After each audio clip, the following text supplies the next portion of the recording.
Good morning, everybody. It is Friday, August 19th. How about that? August 19th.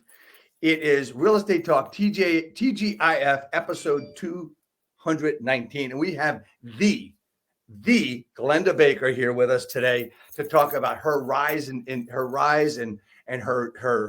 successes and everything that's worked for her. Well, let's talk maybe about things that didn't work. Who knows, But we're going to come right back after a quick intro. And we're going to rock and roll this day, boy. Real estate agent, are you looking to acquire clients consistently so you can grow your business and your income to live a great lifestyle? This is Dave Finale and the RE Skill Builder podcast.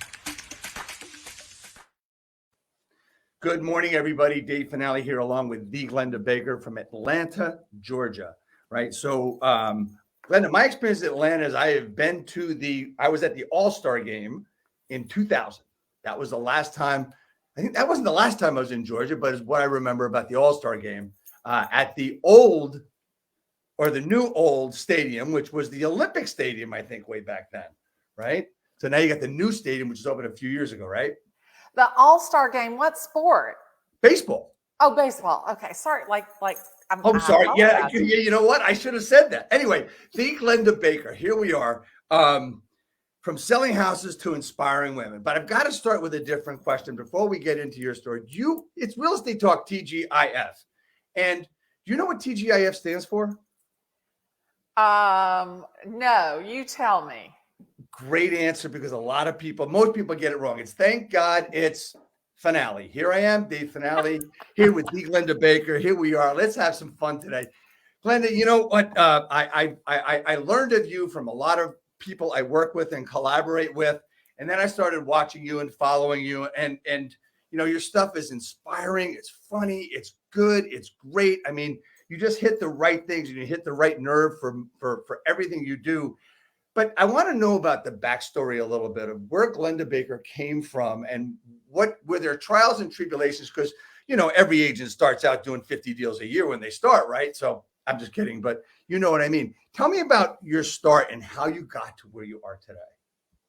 Oh my goodness, Dave. I got to tell you, I have been selling real estate since Jesus was a baby, like literally 30 years. In fact, it'll be 30 years on September 4th, 1992. And so I used to design and manufacture ladies' clothing, and that business was just super cutthroat. And one day I was at my office. I'd had a very trying situation with a store in New York. They had sent me a bad check for some merchandise that I had sent them.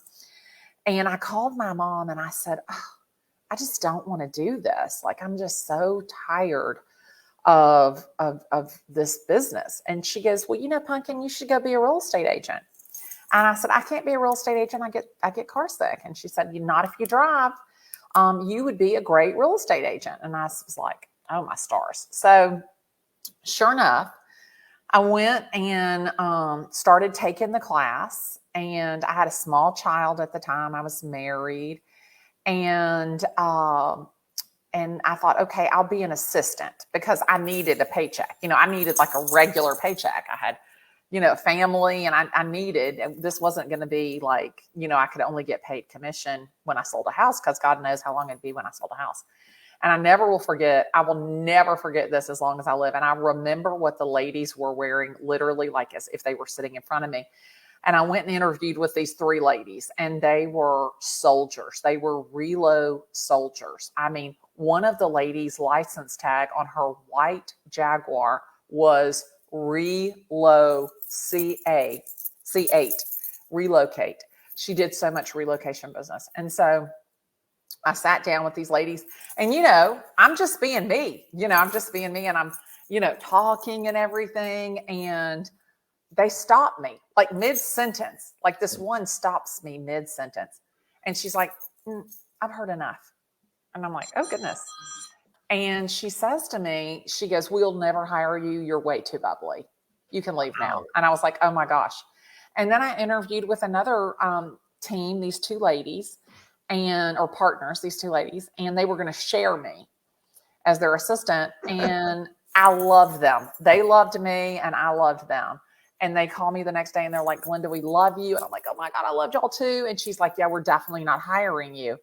I'm like, what? And she goes, you're not going to be an assistant for long and we don't want to train our competition.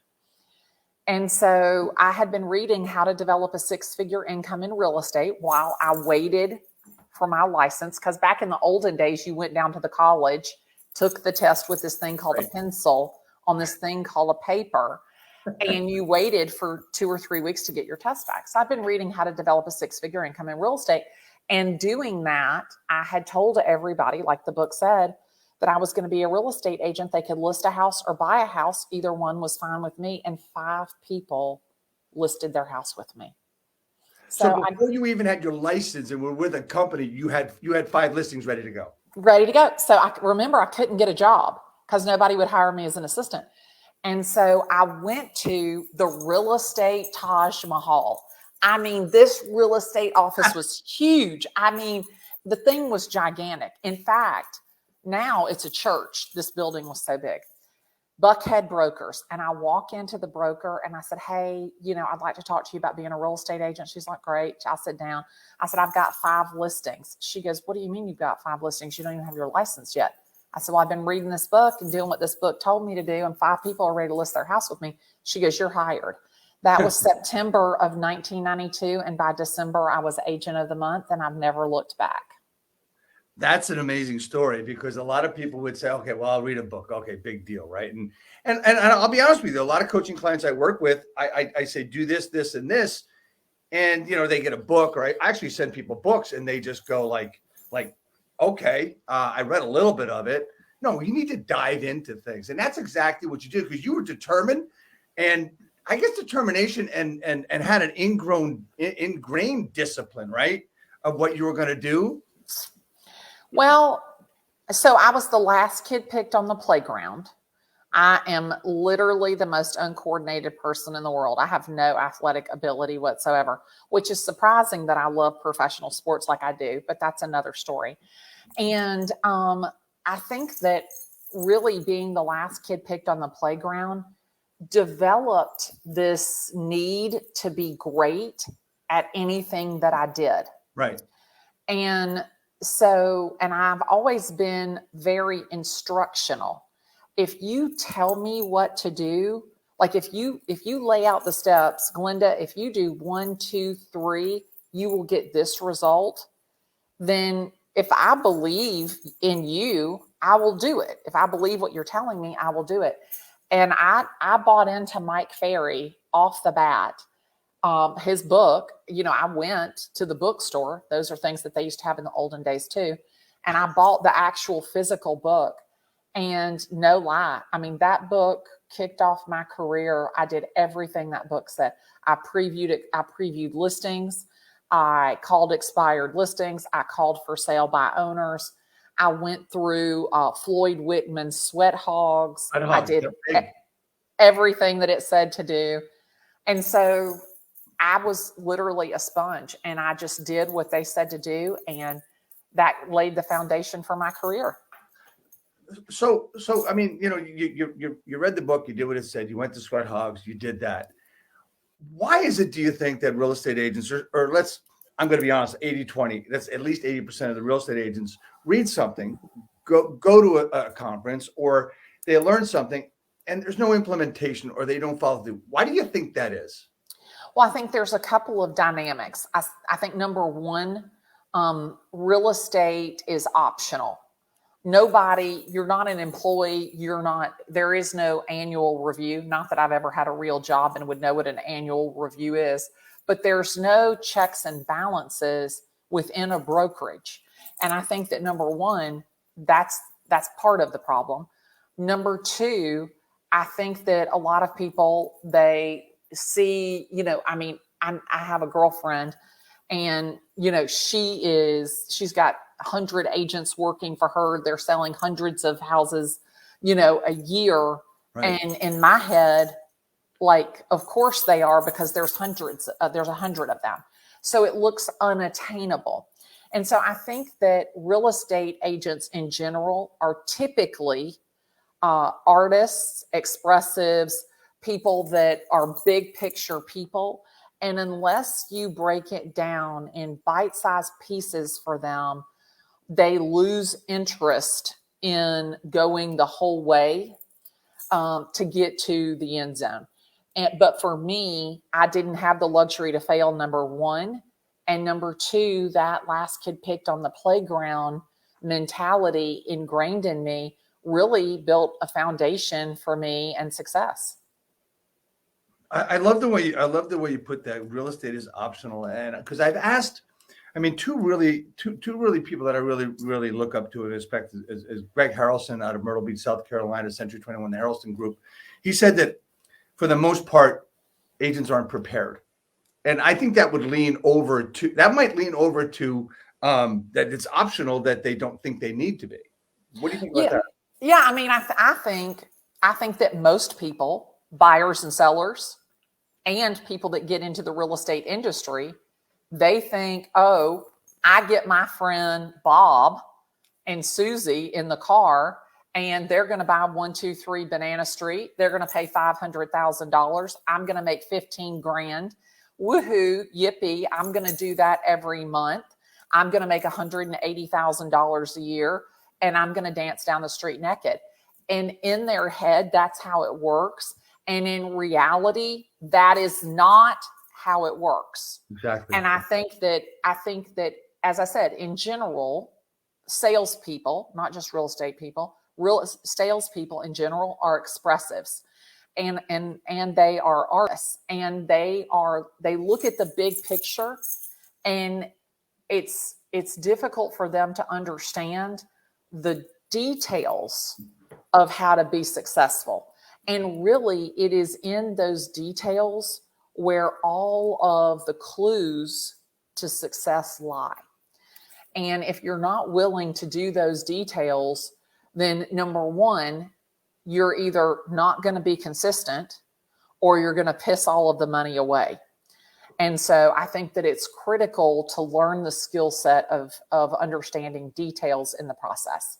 So when you're talking about details, you're talking about the process, you're talking about the work, you're talking about the lead generation, the follow-up, all that stuff, the details. So in other words, you're compartmentalizing a little bit different than, honestly, all coaches and all trainers are going to tell them. Is that what we're talking about? Well, I'm an expressive analytical. So only 9% of the population is an expressive analytical. And so for me, I'm a system and process person. I do break everything down into bite-sized pieces. It's just easier for me to consume and easier for me to execute. And you're exactly right. So Sunday, I'll go to the neighborhood cocktail party. And it'll never fail. Somebody will say, hey, Glenda, how are you doing? Or, hi, my name is Bob. Right. What's your name? Oh, my name's Glennda Baker. How are you, Glenda? Living the dream, selling houses every day. Oh, you're in real estate. I am in real estate. Oh my gosh, I can't believe that 123 Banana Street around the corner sold for $1.3 million. And then it gives you that lead in to say, oh my gosh, I agree with you 1,000%, because 123 Banana Street needed so much work. I showed it to, Joni and John, blah, blah, blah, blah. And it gives you that lead in. Now, so you have the ability to talk intelligently about real estate.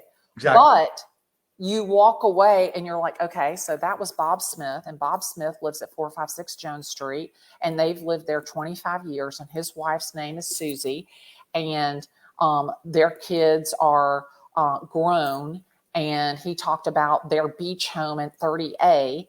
And so you got to then turn around. And for me, remember, I'm a dinosaur. I literally take all of those. I depart my conversation with Bob and go to the ladies' room, and literally I will put all of that information that I have gathered in my conversational exchange with him in my phone. So the next time I see Bob or I see Susie, I can say, oh my gosh, how's your beach house at Santa Rosa? And they're like, oh my gosh, she remembers, she knows everything. So I want everybody to think about what was just said in the process, because this is gold right here. Let me tell you why. Because all right, so me, I'm going to tell you a quick story. When I play golf, I usually go as a single because I don't have a lot of friends that'll play golf as early as I will, like 6 a.m. in the morning. Tomorrow I'm playing late, 6:50 a.m. Right? So I'm meeting people that I don't know. So there's 3 other guys, and I have to remember their names. Up until this year, I would forget their names in 3 seconds, right? But now I've made it a point of learning their names. Why do I bring this up? Because of what you just did. You realize what you had to do to remember their names, to understand the information, and you did a version of listening, right? Listening is probably the most important thing that we don't do that well. And you knew, and correct me if I'm wrong, is you knew that you had to write it down in order to remember it, right? For me, playing golf is nothing. I mean, I got 3 names to remember, and it's easy when, like last week, it was Dave, Dave, and Luke. That was easy, right? So that's the kind of thing that happens. But I want everybody to realize everything is an opportunity. And you took the opportunity to listen, to write it down, and then you ran into them again. Since you wrote it down, you remembered. Now understand that the writing is the doing part of thinking, everybody, and that's how it works really, really well. So tell me more about that situation. Tell me more about how you move forward with that system and process for you. So I love strategic placement selling. Okay. So you put yourself in a position to be successful. So when I go to the cocktail party on Sunday, I've got a concert that I'm going to on Sunday as well. And so I'm literally thinking in my head, okay, I've got to pop in and pop out. I've got to be able to be on and listen well. And you're exactly right. Most agents want to like vomit real estate. That's right. They want to talk real estate porn. They want to talk about, how awesome they are. Nobody cares how awesome you are. They don't really care. Everybody's favorite word is their name. Yep. 100%. Okay. So Bobby and Susie, if I can refer to Bobby and Susie over and over, number one, they like, oh, she says my name. She knows me. It also helps you remember. That's Jewel. She came in and it scared the hell out of me. So anyway, Jewel, wait just one second. Jewel, Sure. Just take a quick look at that, just so you kind of have an idea of what is in my head. But this is the thing, is you're at the cocktail party and you're literally gathering information, intel. So when you see Bobby and Susie at the pool, when you see Bob on the golf course, then you have in-depth information about Bob. Bob, how's the beach house? Bob, how's the wife? Bob, how's the dog?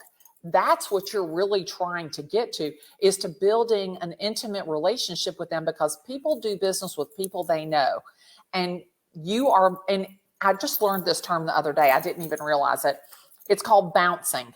And that is when you see somebody in different environments, the thought process is that you've seen them so much that there's this like implied rapport. Okay. So you think you know me because you've seen me on Instagram. You've seen me on Tom Ferry's podcast. You've seen me on TikTok. You've seen me on LinkedIn. So you have this implied rapport with me. Same exact thing with the consumer. When you see them at the golf club, the tennis club, the store, the restaurant, when they see you on Facebook, that's that implied rapport. Right. And so you want to continue to build intel. And that's, to me, it's called social farming. Right. So what you've been able to do is you've been able to take what you've done from start to today and built a presence. And the presence is now national, right? In the beginning, it was more like, you made sure that when you went places, you introduced yourself, you talked to people, you did all this stuff, right? And it was also the Glennda reticulator activator, which when they heard of Glennda, they knew who you were and they heard your name. And you said something about real estate, not meaning to have real estate porn, as you said, but you said something about it because it's what you love. And you came from a place of authenticity. Yeah. As you were extremely relatable to them in the introduction, right? Well, and you want to be more interested than trying to be interesting. Absolutely. And so that's what happens. And what I see with real estate agents and what I see with people in general is that people are so busy trying to be interesting that they're not like really taking a genuine interest in the other person. Right. And it's funny. I'm recently divorced, and I was on a date last night, and we were talking about some things, and I had said, yeah, I had gone out. We've all gone out with the interviewer. And what a lot of people don't understand is they think they're getting intel when they're asking questions. And really, you're not getting intel when you're asking questions. You're getting intel by the questions that you're being asked. And I think that a lot of times in conversation, people think about, oh, okay, he's asking me like, what do I do for a living? Or where do I live? How am I packaging that? When really, this is somebody who's taking an interest in things that are important about you. And so for me, I always try and understand, okay, so they're asking me about real estate in Buckhead. That's interesting because they live out here in the suburbs. Why are they asking me about a condo in Buckhead? So that's interesting, Dave. So I would think, you would be like wanting to know about the neighborhood, but you're interested in condos in Buckhead. Oh yeah, Glennda, because our son is graduating from the University of Georgia. He's got a job with Ernst & Young, and we want to get him a condo in Buckhead. And so understanding why somebody is asking you a question and being able to, dissect that, I think has really been a skill set for me. Let's go with that.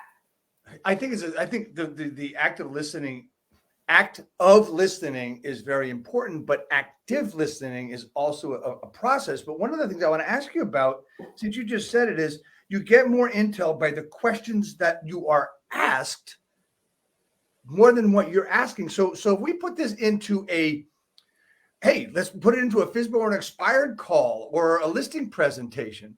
We're asking questions to keep the conversation going for rapport. When you say that, can you put that into that context for me?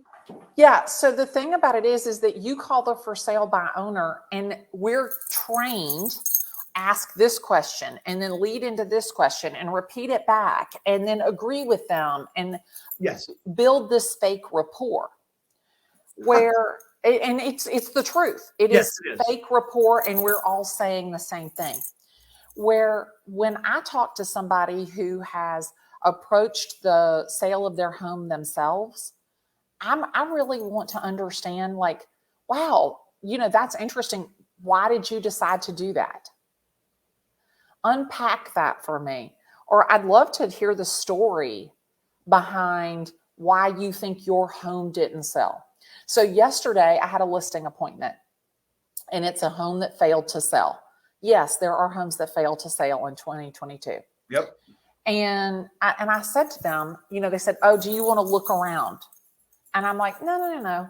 I really want to sit down and hear from you why you think your home didn't sell. And literally, that's the only thing that I say. And I let them unload all of the reasons why they think their home didn't sell. Well, let me ask you a question. When you saw this home, you must have fallen in love with it. Unpack why you fell in love with it when you bought it. That tells you right there, you understand their story. People want to tell you their story, and they want to vent. And so when you're doing that type of conversation, you're getting way more information than, hey, Dave, let me ask you a question. 123 Banana Street. I noticed that it expired from the FMLS. Are you still interested in selling that house? Well, no shit, Sherlock. Of course he's interested in selling the house. He had it on the market for sale. What a stupid effing question. That's the thing. And we're all saying the same thing. People are sick and tired of scripted reality. And that is what real estate scripts are. Scripted reality. People want you to be honestly engaged with them. They want you to be authentic with them. They want you to be transparent with them. They want you to tell them the truth. And when they feel like that you are doing that and that you understand where they are, that you're meeting them where they are, that is when you win. Wow. I'm writing notes. I apologize. It's just. I'm sitting here thinking, Dave, hello. Like, did you like that? No, that's amazing. I'm sorry about that. It's just that this is everything for me. I understand that everything I do is a learning experience. Whether I've heard it before or not, it doesn't matter. I mean, I believe that I can go to see someone speak. Like I could watch you speak 18 times in 18 days in a row and get something completely different 18 times, right? Oh, yeah. And learn more, right? And that's the way I believe it. All right, so this is really interesting, and I wish people that are watching this today and that will watch this recorded will get that point more than anything else, because we're talking nitty-gritty in the trenches stuff here, and it's real and it's so important because let's face it, you've been in this business since Jesus was a baby, and I was in this business since before he was born. So so here we are, a little bit of experience, not much, but a little bit. So I want to look at that. So I want to get into something that's really, really important. I know it's important to you. As I started the broadcast today, we talked about Glennda Baker went from selling houses to inspiring women. I'd like to really get into that in that with you and talk more about that. Talk to me about, where your business it's grown. So now you've got not access, but you've got opportunity to do just that. Well, the videos, 2 years ago, 20 months ago, I started this video journey. And I had done posts from the Porsche since 2016. And the videos have really built this crazy platform for me to kind of talk about stuff that's important to me. Right. It's given me the opportunity and a platform to inspire, impact, and inform. And it's given me a platform to talk to the average Joe, Bobby, and Susie, help people realize their dream of home ownership. But it's also given me the opportunity to champion things that are important to me, like why aren't there more women facing the consumer in leadership in real estate? If you look at the faces of leadership of real estate, it is the same old faces that we've seen forever. And it all looks the same. We had a panel here in Atlanta this week, and of the 6 panelists, there was only 1 woman. And there's 63% of real estate agents are women. And I would argue that 80% of successful real estate agents are women. And so I really want to champion women to live in their power, to realize that and use it for their own success. And so for me, I feel very passionately about this. I have a podcast with Ginger Walker, Live with Ginger and Glennda. And we are actually doing the first event in Dallas, Texas on Monday Monday evening, called the Power 110. And it's a women's event. And really, we are having women, leaders in the real estate community talk to women about how to live in their power, because it's so interesting to me that when a man is great in business, he is a great businessman. And when he's strong in business, he's dominant, he's taking charge, like this is a leader. But when a woman has that same type of leadership skill, she's difficult. She's a bitch. She's hard to deal with. She's, all this. So for me, it's so critical to me to enable women to live in their power, to speak their power, and And people talk about women's empowerment. It's not women's empowerment. We are already in power. I just want us to be the face of the power that we already have. That's amazing. I love that. So you've been doing this for a while. And tell me a little bit more about the event you've got going on in Dallas and what will be involved in it. Yeah, so literally it's a networking event for women. It was a sign up, the first 110 women that signed up, and it is a meet and greet with Katie Day in Houston, Texas, who is absolutely the master of systems and building a brand. Taya DiCarlo, right, out of LA, who is Taya's 2 cents, who is probably one of the best agents on video for consumer facing. I mean, amazing buyer and seller tips. We've got Kirsten Jordan from $1 Million Listing New York. And then again, I co-host this with Ginger Walker, who runs an all-female team out of Northern Virginia. And so it's an opportunity for agents, women, female agents, lady agents, to come together and really learn how to live in their power, in leadership, in the real estate industry, in business in general. And so it's in Dallas, Texas on Monday from 6 to 8 p.m. And it's not affiliated with Tom Ferry. It's affiliated with Glennda.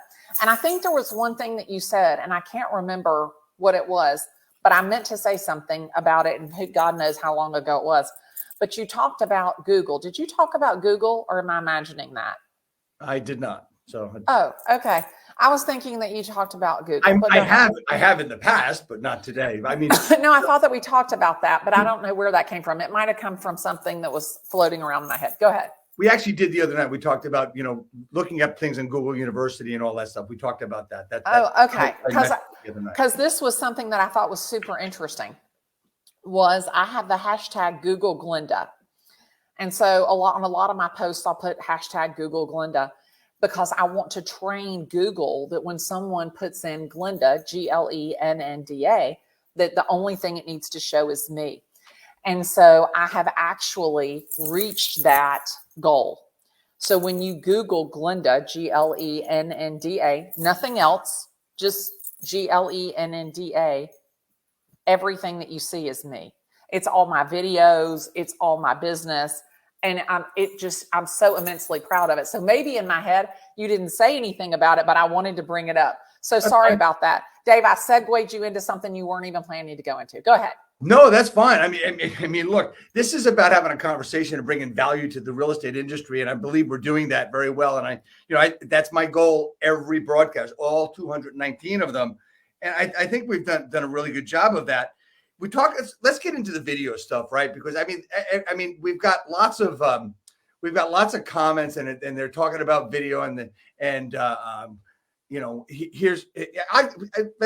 talk about all the different stuff that you were talking about. And one of them says, we'll hit this one first. Let's answer this question. Do you ever refuse to take a client or listing? Since that came up, it's different than what we're talking about, but I want to hit it. Yeah. So I'm going to give you a great example. I went on a listing appointment. It's in my TMZ, my 3-mile zone. Okay. So it's very close to my house, in the area where I live, work, and play. And I'm in the listing presentation, and I say it's a husband and wife, and I say to the husband, or I say to them, how much do you think your home is worth? Okay. I always ask this question in the listing. Right. How much do you think your home is worth?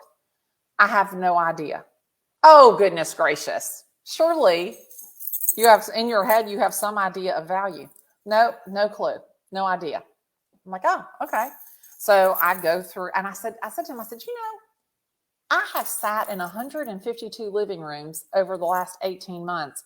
And I have to tell you, you're the only person that I sat down with who didn't have like an idea of the value of their home. That's so interesting to me. So I go on with my listing presentation. And I said, based on the condition of your home and the market and where we are, I believe that the value of your home is $1,350,000. You would have thought I ran over the man's dog. He goes, that's the most ridiculous thing I've ever heard in my life. I'm like, excuse me? He goes, He goes, I think my house is worth $1.6 million. I said, wow, that's really interesting, because 5 minutes ago, you had no idea the value. And he goes, I've got a cash offer for $1.3 million. I should just take that. Because, you know, after I pay your fees, I would make less than if I took the $1.3 million cash. And I'm like, if you've got $1.3 million cash offer, you need to run to the closing table right now, today. You do not need me. If you need to borrow my van, if there's anything I can do to help you, let me know. The guy literally gets on his phone and never, ever, ever, ever again looks back up at me. He lets the wife take it from there. He has dismissed me. Now, I knew that was not a fit for me. There was not a love connection. Right. Number one, because I felt like that he was dishonest in the way that he dealt with me about the value of his home. I would have much rather him said, you're the expert, you tell me what you think. And then, interestingly enough, they did list it with somebody. Sure. Because it was not going to work for me. They did end up listing it. They listed it higher. They did a price reduction. They now have it down to $1.290 million something. They chased down a value. Less than what I told them that they should list it with to start with.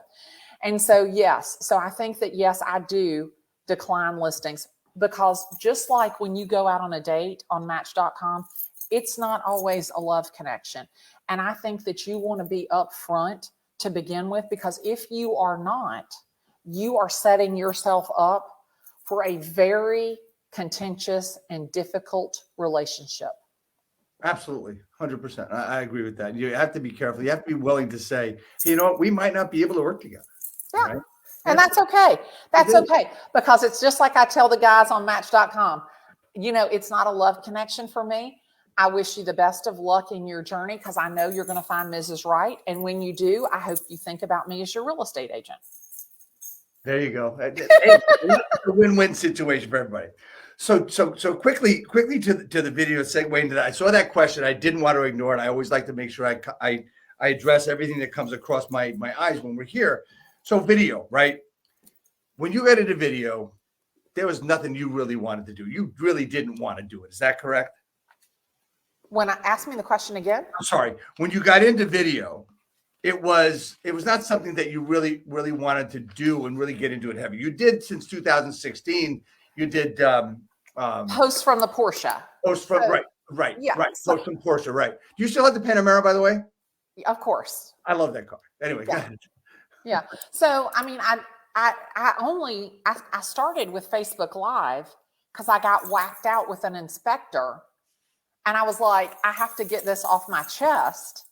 And I literally got on my Facebook Live to talk to my friends about this inspector that was a complete and total idiot. And somebody in the comments said, you should call this Post from the Porsche. And so literally I started doing Posts from the Porsche more and more and more. And now I have opinions from the office, keeping it real in the kitchen, dish from the dining room, all kinds of different series that I do live. But I was at a Tom Ferry convention or conference in February of 2020. They posted a video that Zachary Faust did with in Delaware. He had 43,000 views on that video. I was like, holy cow, if that guy can do it, I can do it. And I looked at my friend Sergio and I said, when I get back to Atlanta, I'm going to do video. And so I came back to Atlanta, and Tom Ferry was actually going to be here in Atlanta speaking. And so I sat down with him one-on-one, and he said to me, he said, hey, Glennda, tell me where you want to go. And I told him, I said, I want to be the Martha Stewart of real estate. And I really want to get into real estate video. And he goes, okay, let's switch your coach. And we switched coaches, and I engaged a digital marketing specialist in addition to my coaching, my real estate coaching. And I committed to being serious about video. And now I have Glennda's Guide to Video. And right. that is a little video that Denver, my filmmaker, and I put together. and it answers all your questions about how to shoot video, how to shoot real estate video. So one of the things you talked about when we had a conversation the other night was talking about strategy and storytelling, right? Which is, I believe, the most important part of anything you're going to do, whether it's your caption, whether it's your video, whatever it is. Tell me about how how you evolved into where you are now. I mean, you've gone from doing a couple of videos a day to 56 in one showing, right? One day. So you've got to come up with that content, and you have a strategy, you have a storytelling. Obviously, you know what you're doing. Help my viewers out with, what the strategy is and how you come up with storytelling and how you're able to do it. Okay, so look, I'm going to show you guys this. This is a Google Doc. I don't know if you can see it. Let's see here. I really can't. Oh, can we not see that? Okay, I can't. Y'all can't see it. But what it is it's a Google form. Okay, it's a form. Go into Google Forms, create a Google form, and it says, what is the idea? What is the link, reference, or source? Like, where did this idea come from? And then notes, clarification, or caption idea. 3 things. So yesterday I was at a real estate conference here in Atlanta, and somebody talked about something, and I was like, okay, I need to do a video on this. So I literally have this on my phone. I put it in, it goes into a Google sheet. Then Denver comes to my house to film, and I pull up my Google sheet, and here's all of the ideas. That simple. And that's exactly what I've been doing for my monthly stuff. Exactly. I mean, I'll do stuff off the cuff. I'll have, like, for instance, I run 3 times a week. My mind is going, whether listen to music or listen to a book or whatever. My mind is going, I get an idea, and then I write it down in my description, and then I talk the description in the video. For other things, I'm getting ideas and writing down. I've got a sheet every month as to what I want to talk about in my content. I've been doing video for a very long time, and to me, it's a lot more fun. Well, you know what I'll do, Dave, is I'll put this, I'll screenshot it so you guys can see it, and I'll put it on my Instagram. So if you go to my Instagram at Glennda Baker, my name, GLENNDABAKER, at Glennda Baker. That's where I am everywhere. Instagram, TikTok, LinkedIn, Facebook, Twitter, everything. If you go to my Instagram stories, I'll put it in my stories, and it'll be there for the next 24 hours for your viewers to see exactly what the form looks like. Okay. Excellent. That's fantastic. Glennda, this has been not only a great conversation, it's been educational, it's been informative, it's been insightful. It's just been really well. I hope this was informative for everybody that's watching. I hope it was good for you. People are going to want to talk to you, right? People are going to want to get in touch with you. If they didn't know you before, they're going to know you more now. What's the best way to get in touch with Glennda Baker? Okay, so this is awesome sauce. So listen to this. So we actually created a link, and I want to say, so I know it's on my Instagram, link in bio. And if you go to my Instagram, wait 1 second, link in bio, you'll find a link, and it says connect with Glennda. Ask me anything. That is, so follow me on TikTok, follow me on Instagram. But I get a lot of DMs. If you go to the Connect with Glennda, it'll take you straight to that link. You can ask your question. You can refer people to me if you have people coming to Atlanta. And I'm happy to answer them. And typically the way that I do that is in a response to you or on my Instagram stories. Excellent. Excellent. I've had a lot of greats on this broadcast, and you definitely are at the top of the list there. And everybody comes on. They always figure, who's Dave? Why do I want to come in? But they all find out that they get a hat when they come on. It seems everybody wants the hat that comes on. And honestly, Glennda, you were no different. I mean, you had to get a hat. So here's the hat that we'll be sending out to you. But most importantly, I didn't ask you this one question. There's one question I really have to ask you, if it's okay. One more question. Go right ahead. What can I do to help you grow your business? First off, let me answer the question about the hat. Okay. So you are not going to believe this, but I have a really gigantic head. And so if this is a fitted hat, I need a large or an extra large. But this will work, I promise. Okay. If it's adjustable, no problem. But I have a gigantic head. So I just want to go ahead and let you know that. But I cannot wait to get the hat. The question is also, though, do you want white or this one? Oh, black. Always black. Always black. So how can I help you grow your business? Okay. So I'm going to tell you how you can help me grow my business is I want you to continue to put out the message that as real estate agents, this is a business to be taken seriously. Leveling up the agent community, that is what you and I share in common. We are here to make our agent community the best that we can make them. If somebody has a referral in Atlanta, Georgia, of course I would love the referral. But the most important thing to me is that your audience levels up their business by listening to me and listening to you. Thank you so much, Glennda. This has been a treat for me. It's been a lot of fun. And look, anybody on here, we've got some great stuff going on. I just wanted to let everybody know next week, we've got, I can't believe I got another great coming on next week, but it's every week. We got Anthony Lamacchia coming on from Lamacchia Realty, Crush It in Real Estate's coming on next week. And that's going to be a great broadcast as well. So I want to thank you, Glennda, for coming on. I look forward to one way or the other, collaborating with you, meeting in person in the future. And God bless. Thank you so much. Please stay on for a quick second and we'll be right back with you. Thank you, everybody. See you next week. Oh, where is it? See, I'm not great technology-wise sometimes. That's okay. We got through this.